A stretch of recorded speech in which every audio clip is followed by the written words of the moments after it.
जय विभूति। आप लोग अभी गुरु पूर्णिमा के संबंध में जो भी कुछ सुन रहे हैं वह गुरु संबंधित चर्चा ही है। इस बार 2024 ईस्वी में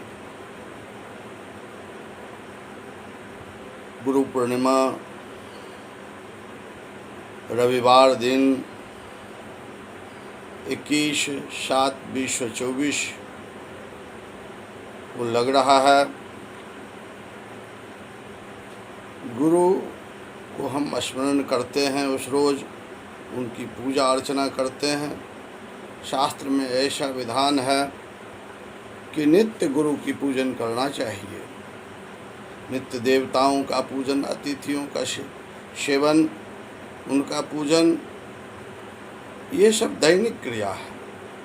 लेकिन जो यह क्रिया को दैनिक रूप से नहीं कर पाते हैं, उनके लिए विशेष रूप से यह मुहूर्त गुरु का साक्षात दर्शन, पूजन के योग में उपलब्ध होता है। गुरु के संबंध में कहा गया है, जो अहंकार को मिटा दे, कर्तव्य पद पर चलने के लिए प्रेरित करे, वही गुरु है। संसार में जो परा अपरा, संसार क्या है, ब्रह्म क्या है, इसका बोध जो करा दे वही गुरु है। जो मन के अहंकार गुरु को मिटाकर सत्य का बोध करा दे, भगवत भक्ति में लीन करे, वही गुरु है। यह संसार नित्य नित्य सरक रहा है। यह अस्थाई नहीं है। यहाँ पर अस्थिर कुछ भी नहीं है। ना आप, ना हम, ना ये सारे संसार के वस्तु। सत्य तो एक परमात्मा है, जिसका बोध गुरु ही कराते हैं। ये संसार में रहते हुए, सांसारिक क्रिया को करते हुए अब परमात्मा को पहचान सकें, अपने जीवन के लिए कुछ ऐसा कर्म करें जिससे आपकी सद्गति हो। पशु पक्षी जितना भी देखते हैं, ये भी खाते हैं, शौच करते हैं, प्रजनन करते हैं,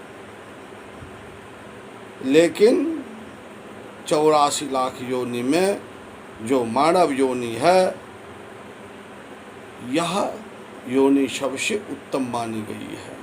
इस योनि में लोगों को सत्य का बोध होना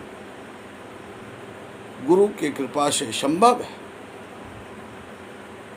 अनेकों शिष्यों ने सत्य का बोध गुरु के द्वारा प्राप्त किया। स्वामी विवेकानंद आदि सब कलिकाल के उदाहरण हैं, तो विशेष कुछ कहने की जरूरत नहीं है।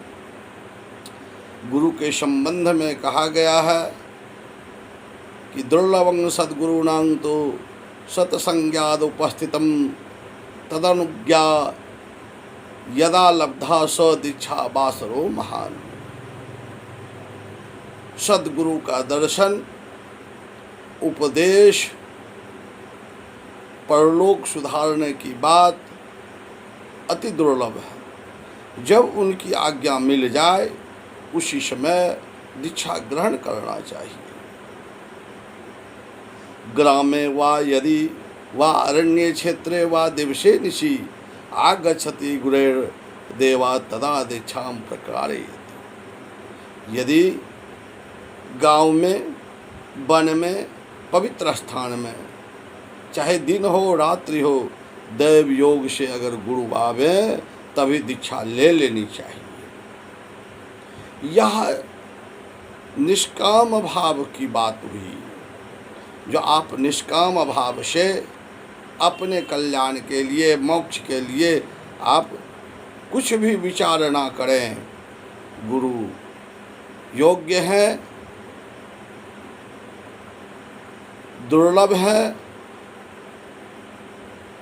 वैसे गुरु, जिन गुरु के दर्शन मात्र से सारे जीवन के अंधकार को मिटाने की जिन गुरु में क्षमता होती है, जो आपके मन को पवित्र कर देते हैं, संसार का बोध कराते हैं, परमात्मा का बोध कराते हैं, उस गुरु को जो है वर्ण करना चाहिए।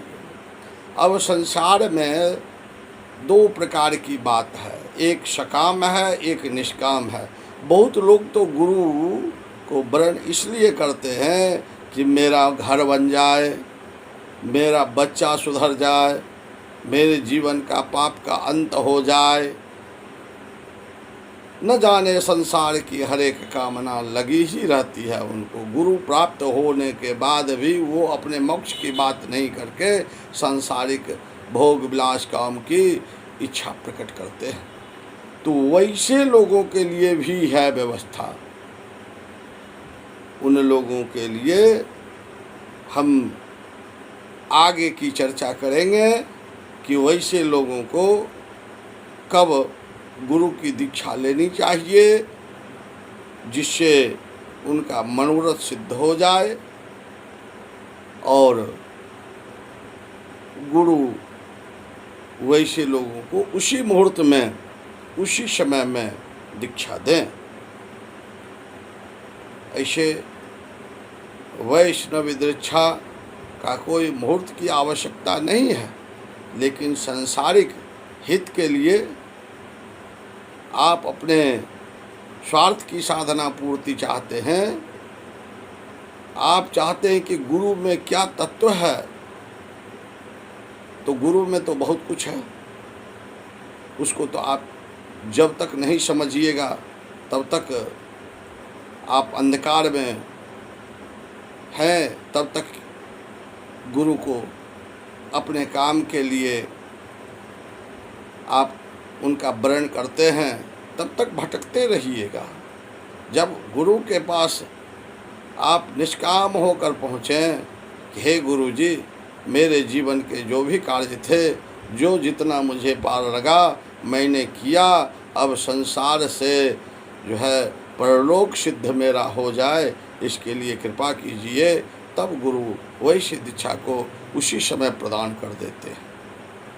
लेकिन फिर भी आप लोगों के लिए सांसारिक जो है, सांसारिक कामना की सिद्धि के लिए हम आगे रखेंगे कि आपकी मनोरथ, आपकी कामना सिद्धि कैसे हो, कब दीक्षा लें, उससे आपकी कामना सिद्ध हो जाए।